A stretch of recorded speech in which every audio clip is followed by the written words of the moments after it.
everybody. Welcome to this new day of the, well, for us, it's a new day. This next set of workshops for the Hackathon. I feel like I know so many people on the call here now because we've seen the names and some of the faces of people for the last sessions, and it's lovely spending time with you. And I've really been enjoying, really enjoying this. These workshops, so many people just providing so much expertise and so much insight, and giving up their time and their knowledge and sharing with us about this important topic. And I really appreciate the people that have been here as well on the various workshops participating in this. I think we're all getting a fantastic background for the upcoming work that we're going to be doing in the hackathon. Well, this is another session today, and I'm excited to be here for this. And I'd like to firstly just open, because it's our day here, open and acknowledge the Turrbal and Yagara people, and Aboriginal and Torres Strait Islander people in the land where I live here in Brisbane in Australia, and also extend that acknowledgement to people across the world, First Nations people across the world, and anybody on this call. Extend my respects as well to all the elders and the leaders, past, present and emerging. And so with that then, I'll hand back to Adriana, and I'm looking forward to it. Thanks, Adriana. Thank you so much, Kerrie, and thank you everyone for joining us. We are excited that we had what we think was a very successful day yesterday with all the different sessions. I hope you get a lot out of them and learn from them. Those were designed just for you to have the opportunity to learn a little bit more about modern slavery, and then how all the different complex elements that go behind the building the modern slavery statements, trying to analyze them, and then helping governments to enforce the legislation. So we hope that all that information you found useful and interesting and inspiring for then coming here today for this more technical day. Today we're going to go into the details of what is Project AIMS, what is the story behind the project, and then what have we developed, what are the limitations of what we have done, and where we would like you to help us with the challenges.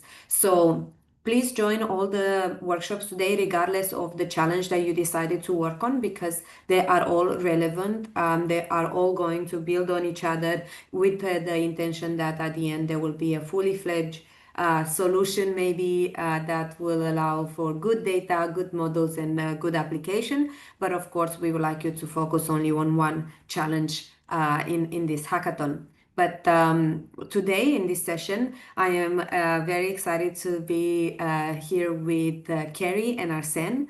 As you've probably already know from a previous session, Kerrie is a distinguished professor at QUT, and lucky me, she has been my supervisor for my PhD, so she has been the technical guide on this PhD. And in parallel, Arsene, I've met Arsene even before starting my PhD. He is a senior machine learning researcher at Mila, and he is managing the research team of the applied machine learning team and projects there. And he has been the one supporting and directing the technical elements developed at Mila for almost 4 years now. So I am really happy to have the opportunity today to present with both of them. So we want to have these sessions before diving into the workshops to tell you a little bit more about the history of the Project AIMS, and then how, and then very high level, what are the papers that we developed, and in the workshops following this, we're going to dive within each of this paper and explain to you a little bit more in detail the data and the models. So if you don't mind, I'll start and just trying to put the project in the context. I'll go very high level about the problem and the background, because you already participated yesterday in this session, so you know quite a bit about this. And then I tell you a bit the history of the project. So we know why we are here. We are here because modern slavery is a big and important problem. Excuse me, yes. Adriana. What I can see on the screen is a set of folders. Oh, If that's not you're good. expecting to be sharing it, yeah, that's What better. about this? I can Ah, see okay. that now. That looks like Okay. more like what you're talking about. Well, that was not what I had intended to share. What about now? Good? Yeah, that's perfect. Yeah. Oh, okay, thanks. So we know why we're here. We've learned a lot about modern slavery yesterday and how important it is to address it. We know that this happens in countries such as Canada and Australia. And more importantly, also, is that we are all connected with this crime through the products and services that we are consuming. Because even in these developed countries, we are importing a lot of products at high risk of being made with modern slavery from countries where people are being exploited. So we need to create transparency in the supply chain of large corporations, and that's why governments across the globe, they've been passing legislations, the ones that you've learned about yesterday, the Modern Slavery Acts in Australia, UK, and Canada, the Human Rights Due Diligence legislations in Europe, and a lot more that are still now under to be proposed, and a lot more legislation coming into effect very soon. And all these legislations, they're all asking companies to publish reports. So we see this increased number of reports that are being published by companies each year. But as we've learned through the sessions yesterday, no NGO, no government has the resources to assess all of them. So they are actually going to be assessed manually. And we see that even the best studies that we've learned in the workshops, in the sessions yesterday, they only take 100 top 100 companies here in Australia or in the UK and analyze them. But we have thousands or dozens of thousands of reports that is analyzed each year.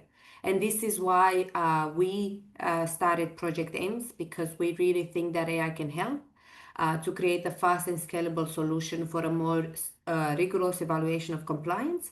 Our goal is to create accountability and transparency at scale, to keep all companies accountable at the same level, and that in the end will help us build a more robust climate for business and human rights. So this is the background of the project.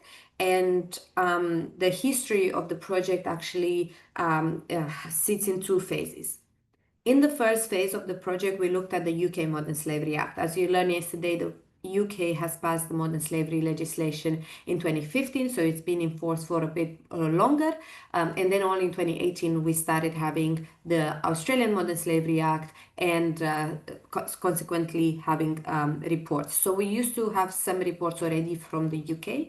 And this is when we started this collaboration between Walk Free. You listened some presentations yesterday from Charlotte from there, and the Future Society, which is a think tank with the mission of advancing the ethical governance of AI. So very founded in the AI governance and responsible development of AI space.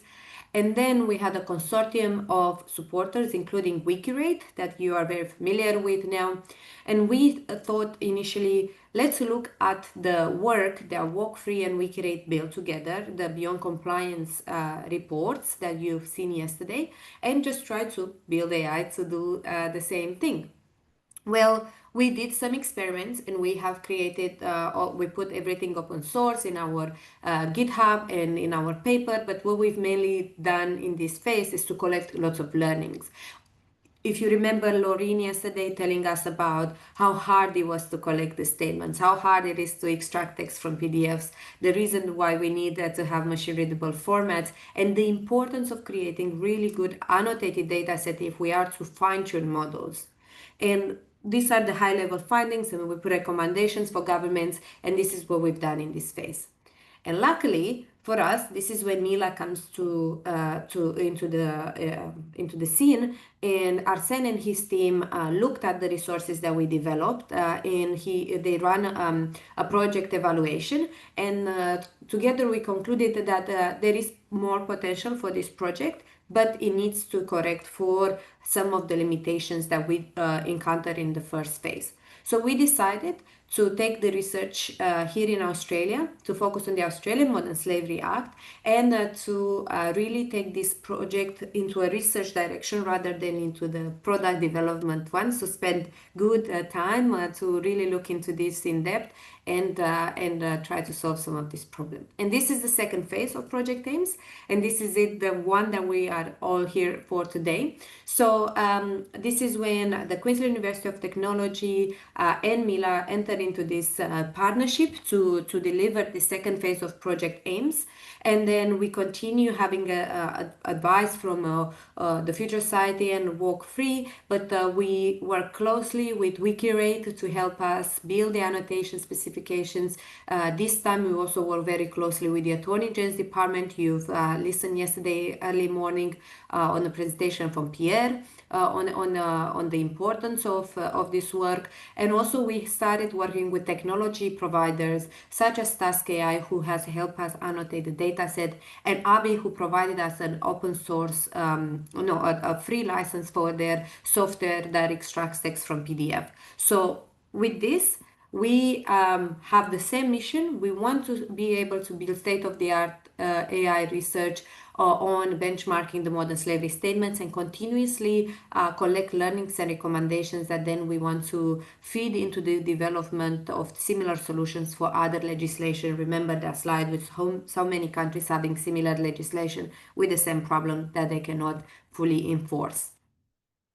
And the other difference between Project AIM's second phase and first phase is that we decided to only focus on the compliance as described in the law. So only the mandatory compliance. We needed to start small to build good, and then we will scale. And this is what we're going to do in this hackathon. We talked a lot yesterday about this idea, how do we move from compliance to more granular assessment? But for the start, we decided to focus fully on compliance and try to build a good solution that allows us to identify this mandatory reporting criteria that you heard so many times about in the panels yesterday, requiring companies to disclose the structure, operation, the risk identification, the actions they take to address risk and mitigate for modern slavery, assess the effectiveness of this risk, consult with the other entities, and sign and approve the document. So this is what we are focusing on. And this is the first paper that we wrote, which was to look at building a really solid annotated data set that will allow us to fine-tune models further along. So we spend a lot of the time in trying to translate these mandatory criteria of the law into some questions that the annotators can understand a little bit better, and then annotate the data set. So we have an annotation specification document. I flagged it yesterday in some workshops. We're going to go a lot in depth in this entire process in the next workshop. But after a process that took almost a year and a half, we were able to annotate approximately 5,700 documents at sentence level. And then we use this data to fine-tune models. So we have here models that we fine-tune based on the data set, and we benchmark those models against models that only use prompts, so models in zero-shot settings. And we do this in two contexts. One where we provide only a sentence and say, hey, is this sentence relevant for any of the mandatory criteria, yes or no? Or we provide a sentence with 100 words context, and what we so the sentence plus 100 word context around it from the statement, and then we ask the model now to tell us if this sentence, considering all the context, is relevant. So what we see in this paper are two things. One, that the fine-tuned models perform a lot better than the models only with prompts. So this idea that you can just check a statement in ChatGPT and ask a prompt will not be sufficient when you try to test it at scale. So that's why we're really asking you to be careful in your development and be able to really think about the solutions that you're providing, considering the complexity of this language. And secondly, that adding context helps, both for fine-tuned models or zero-shot models. So those are the findings of our first paper. We'll go in a lot more details about the models and everything in the next workshop. In the second paper, we were asked the question, okay, so you fine-tune models on the Australian modern slavery statements. Can your models assess UK and Canadian statements? Great question. We took this on in the next paper. So we map up the requirements of the Australian Modern Slavery Act with the criteria as we describe them in the annotation specifications, and then we map them to the UK and Canada. As we've learned in the first workshop yesterday, the three legislations are very similar, so we were able to do this mapping, but more importantly we'll now have this template helping us. So this is just the mapping of the compliance requests. We annotate some data from UK and Canada, so we have data to test our model on, and what we see is that our best performing model, the Llama 3.2 with 100 word context, generalizes very well both to UK and Canada. So this is very promising because it means that the company, the government or NGOs that are interested in assessing those documents in these countries don't need to spend a year and a half annotated data set. They can already try to build on the models that we've built. But beyond this, we wanted to really emphasize an important element that we think this solution should always consider, and that's that we never want to argue that we should fully automate this process, but rather we should have a human in the loop. So in this paper, we try to embed some explainability methods. And in one of them, we ask to identify the different words that are weighting more into the decision when the model decides that this is a sentence, for instance, in this case, relevant for mitigation. And we see that red is higher importance of words. So we see that the model thinks because this is a description of training and a signature of the code of conduct, most likely this is about the criteria 4. And as a user, as a reviewer, I understand and I agree with that. But also very importantly, we know that the mandatory criteria are very vague. So they're asking for description of action to mitigate, for instance. So these three sentences, one in which a company says we don't provide training to our employees, or all of our employees are required to sign a code of conduct, and the third one asking saying we will provide training next year, all of those three sentences are a description. So they will be relevant for mitigation. But as a user, I want to know if a company says 5 years in a row, we will provide training next year. So I want to differentiate between actions that are already implemented, the ones that are in a way negative evidence, so we don't provide training, or an action that is planned for the future. So those are some initial elements that we implemented, and something that we really like you to be able to explore further in your especially in the second challenge on AI and explainability. And now I would like to invite Arsene to tell us a bit more about another paper that they developed at Mila. Thank you, Adriana. So, so far, what we've done in the second paper was to put in place some explainability tricks, like identify from the sentences what are the parts that explain the decision made by the model. So in this paper, we want to go beyond beyond showcase the part of the model and try to uh, let the model also explain its reasoning process. And to do that, we go back to the Australian legislation to identify what are the key rules that were required by the government from the organization when they provided the statement. So we extracted those key rules, and basically we rely on uh, calm, or the DRPO is a kind of machine learning tricks to align our LLM to generate those rules. So the idea here is to use a kind of reinforcement learning approach to reward the model when the decision could be justified by the rules as extracted by from uh, the required organization. So here is basically the set of rules that we define. So the format was important, and the correctness reward, and also the reward made by the judge. And at the end of the day, we were able to evaluate the relevance of the reasoning ability of our model.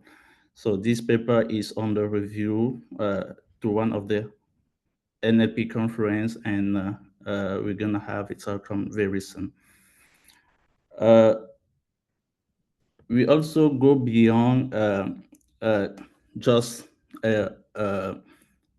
tools like models and build a demo that allow us to actually play with those statements. And this is called Conformia, and it's something that we're gonna showcase later in one of our workshop. I encourage you to attend to this to see how it works, and it could be interesting to, go beyond this and improve the ability of such a tool, always to be able to grasp additional information that are related to modern slavery. That will be it. In terms of publication, then Adriana, I think that is on your side now. You can take over it for the list of publication. Sorry, yeah, I was on mute. Thank you so much, Arsene. And so you see here, we presented already the first two papers, and then this is the paper that Arsene presented, and we have a few more papers. They are some of them quite technical, some of them at the intersection of data and policy, because remember the two goals we have. One is to build a state-of-the-art AI, and the second is to collect lessons from for the policymaker. I might have to excuse myself 1 second to open the door for my dog, and then I'll be back. Sorry.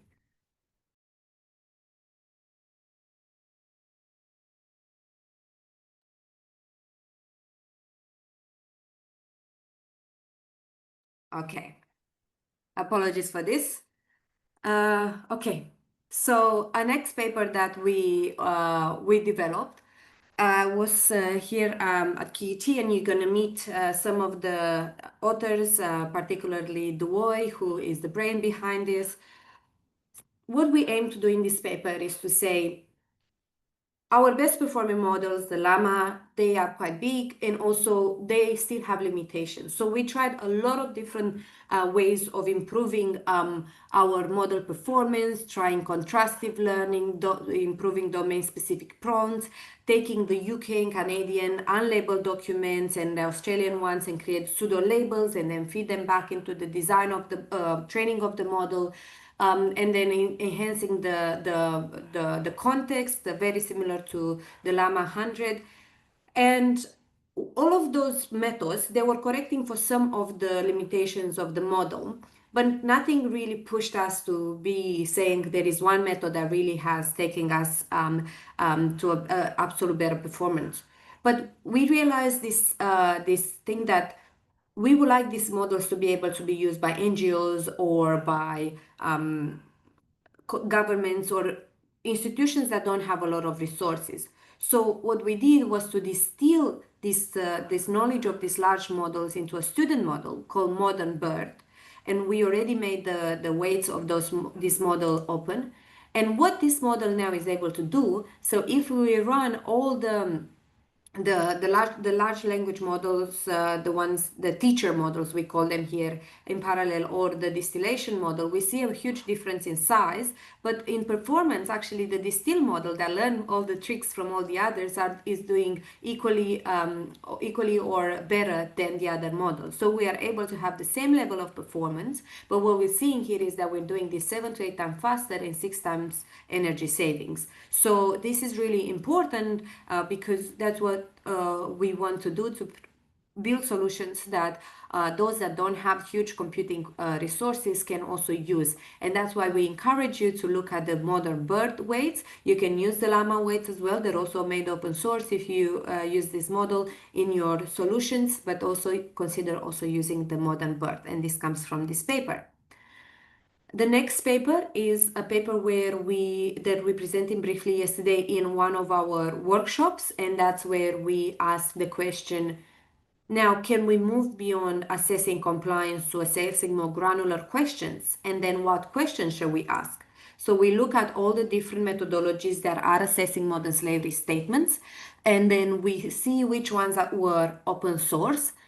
We collect from the literature these studies, we find 13 unique methodologies and map all the different questions that they're asking and map them back to the mandatory criteria of the law. But of course, some of those studies ask the same question. So we end up with 211 unique questions that then we can run towards a AI pipeline that allows us now, instead of just asking, has the company described risk, to be able to ask more granular questions, for instance, within that mandatory criteria.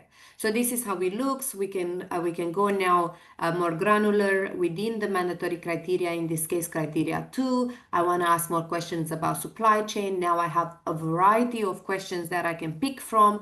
For instance, they describe the supply chain spend, and if I really want to go even more granular, I can do supply chain spend by major suppliers, by country, or by the dollar spend. So you see how now, instead of just asking, has the company described operation, supply chain, and structure as a high-level mandatory criteria of the law, we can now ask a lot more granular questions. So we map those questions. So then the question was, can we build an AI that allows us to go so granular? And we did, and this is the framework that we designed. So we take this supply chain spend question. We know it's linked to criteria 2. We know that our modern birth model can extract all the relevant, or it's doing quite well at extracting all the relevant sentences for criteria 2 plus 100-word context around them.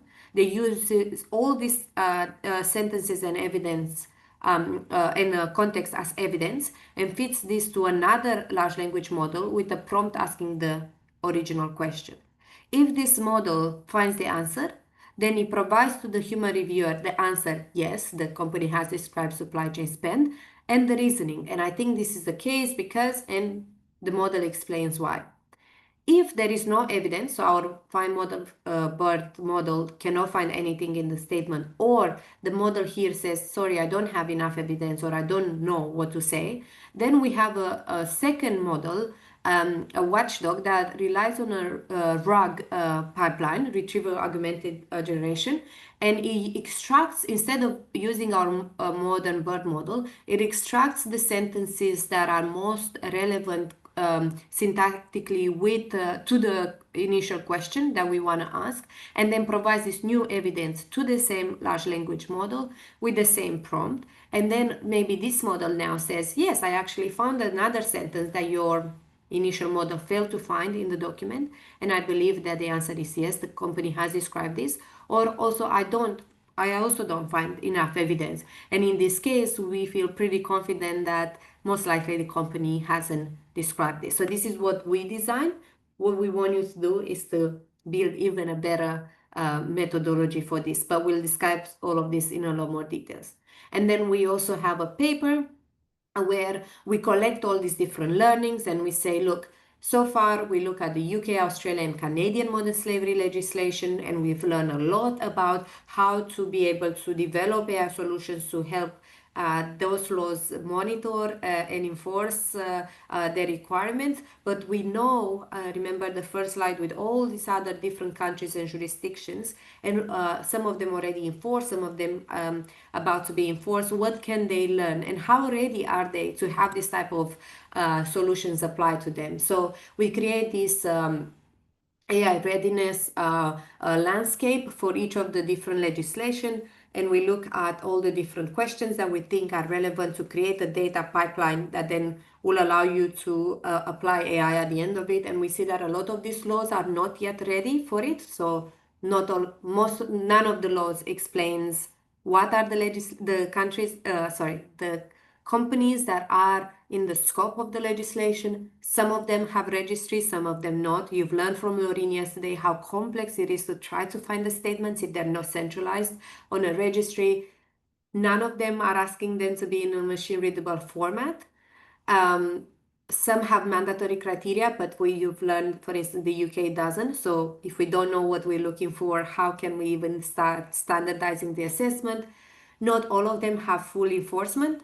Most of the modern slavery acts don't have any penalties of enforcement. So if you don't have enforcement, you don't have a huge incentive. So this is why it's so hard for us to try to get enough resources or movement into trying to really push the companies to do better, because we need stronger laws.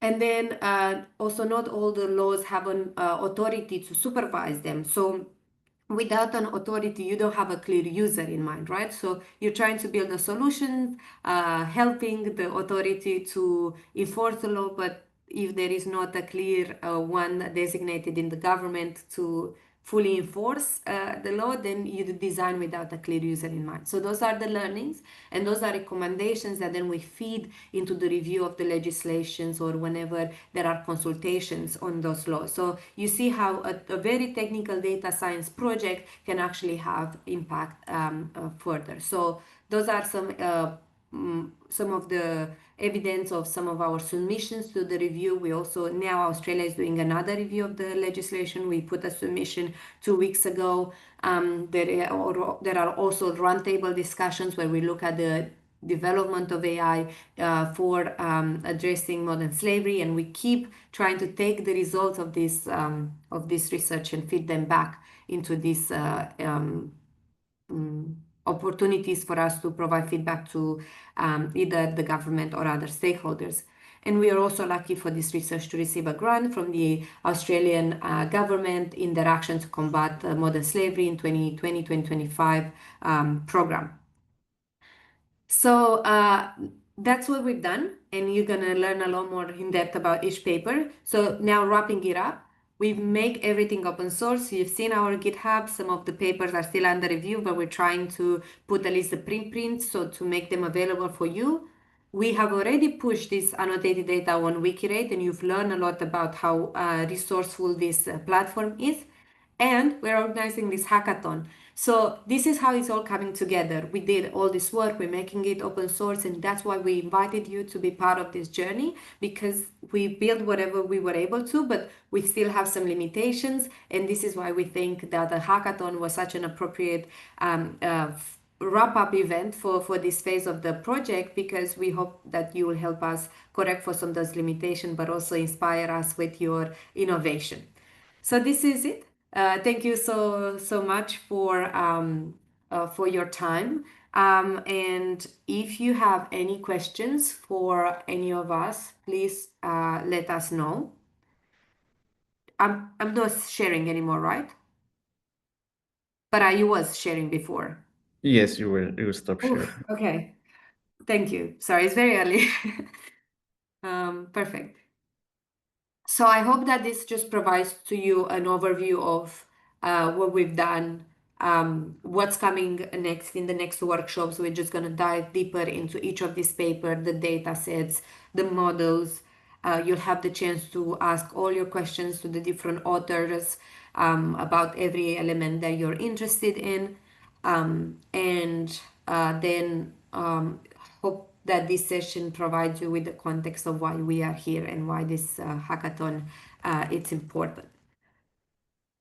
Maybe we can wait a minute or two to see if there are any questions, and if not, happy to give back the 20 minutes, and we can meet in 20 minutes time to on our first workshop about the data.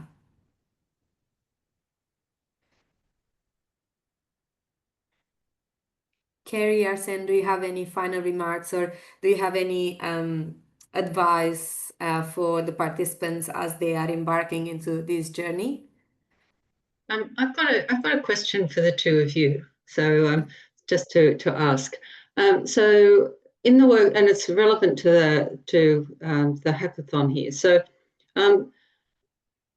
when you were doing this work, can you just talk a little bit, each of you, about like the biggest challenges that you found in the work, and where's the real gap in it now? I mean, I know you're talking about taking this and moving it forward, but like if you're one of the participants sitting here listening to this and seeing the good work that you've done, like what do you think is the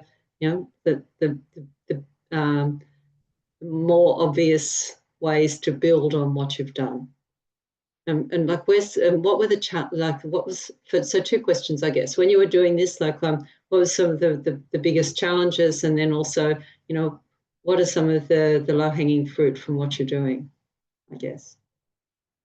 Arsene, I'll ask you first. Well, I can go first. Like, the most difficult part for me is really about explainability.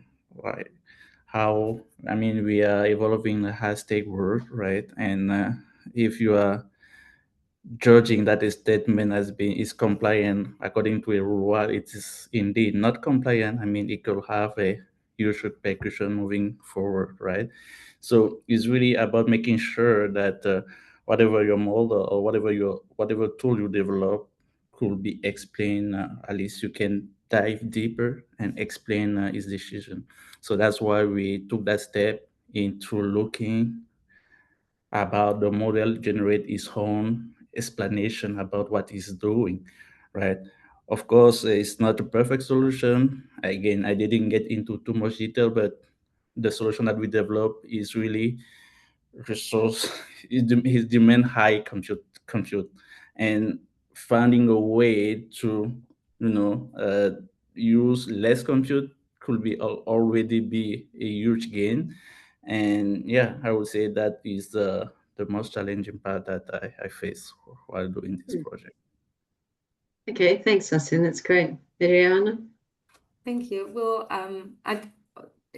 from my perspective, in terms of this whole project, the most challenging part was the duality of my role between being the project manager and a PhD student, and having to switch hats all the time. And also this being such an interdisciplinary project, feeling like they in a way sits at the intersection of three disciplines: the AI part, the law part, and the modern slavery, and feeling like trying to always catch up with everything happening. But having such a diverse and incredible team, it made this part very easy. But also managing an international project with teams from Australia and Canada without never meeting in person, that was maybe a challenge, but also it had so much beauty because we are so diverse and we all bring so much expertise to the table. So I think that's why the project was a success. But in terms of the more technical part, I think that the low-hanging fruit, certainly now where we are compared to where we were maybe about 3 years ago when we did the data pre-processing, is everything, all that, is that one of the main limitations with this project is that we only look at the text. We're not looking at tables and infographics. And now there are so many solutions out there. It's just simply we never had the time to go back and look into that. But that's why the challenge one with data will be one that it looks so easy, and probably there are a lot of solutions, but it's so important to us because we're losing so much information from these statements, and probably why our models are just simply not able to push to the 80s in their F1 scores and all of this, because we want to be able to extract better data and in a format that makes sense, that the model can then assess. We'll see in the pre-processing part, even with we are struggling with the list and table data that was not full, they were not extracted as full sentences. So that's why we decided to add that context in, because we needed a little bit more information around the sentence that we were assessing. So that will be the low-hanging fruit, really easy. And then I will have to second Arsene. I think the hardest part will be to make sure that we provide the human enough information to trust the model.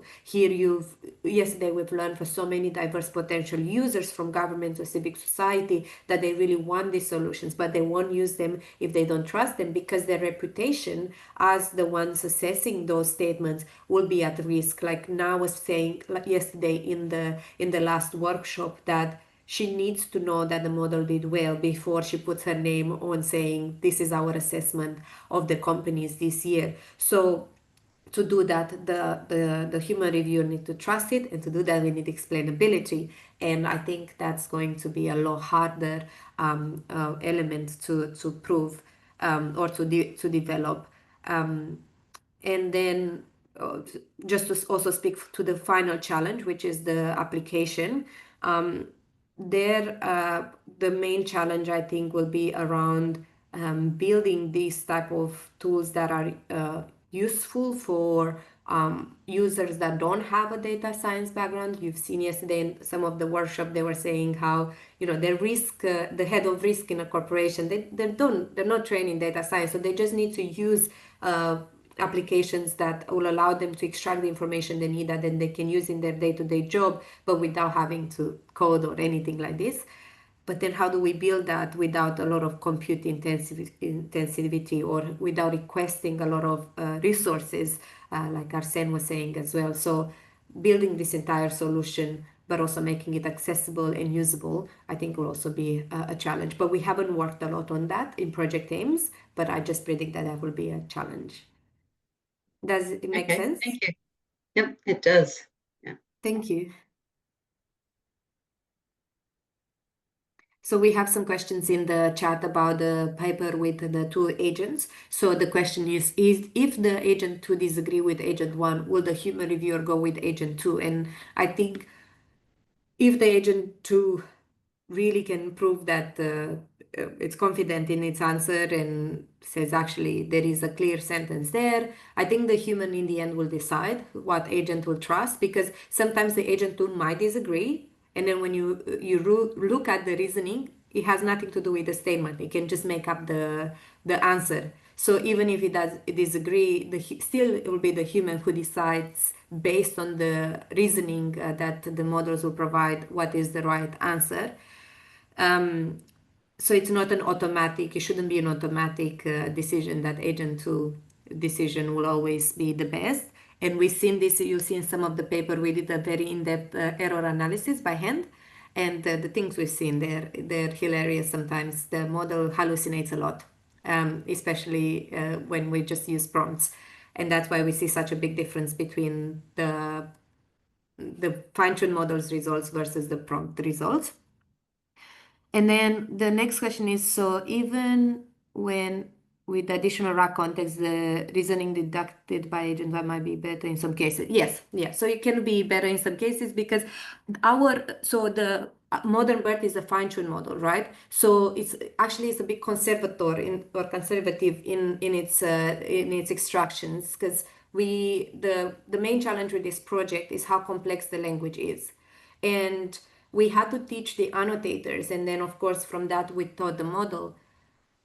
You need to differentiate between a company that says, for instance, we are against modern slavery. That's one sentence. And then the other sentence says, we have an anti-slavery policy.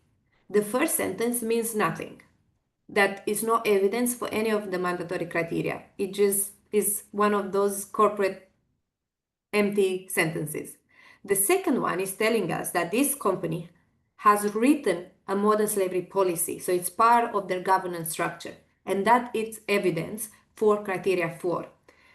And this differentiation in terms of semantics in the sentences, they're very similar, but in terms of meaning, there is a big difference, and that's why we really were careful to not extract a lot of the information that is just corporate lingo or vague information. And that's why our fine-tuned models, they tend to be a bit more conservators when extracting the evidence. So sometimes that's better compared to the prompts models that tend to want to please you a little bit as a user, if you've seen in the literature. So they will try to give you a good answer, but then that's why we ask for the reasoning. And when you read the reasoning, it has nothing to do with the actual statement that we provide. So it's not always that the agent 2 is better. So we have another question about, do we have an agreed upon target for accuracy for the model before we get to the human reviewer and after? Is this about the evaluation of of the criteria, or just generally speaking, what will be an accepted level? So the first one, I assume. So in this, you come to workshop 2, we'll explain this a little bit more in depth. It took us a long time to design that particular challenge because we only have annotated data for the mandatory criteria. That's our aims.eu. We don't have annotated data for all these granular questions from the template that we would like you to assess. So will be unable to give you a testing data set or validation data set, and then to benchmark you one against another on that. This is why we decided that we want to let you go and build the solutions, and then you'll send us your data back, and we will randomly select documents and manually review them as a human reviewer. So you have to build something that for a domain expert to build. So we won't test you on a benchmarking and accuracy on an F1 score in this project, but rather we would like to see that you're building things that are for a human easy to understand and they make sense.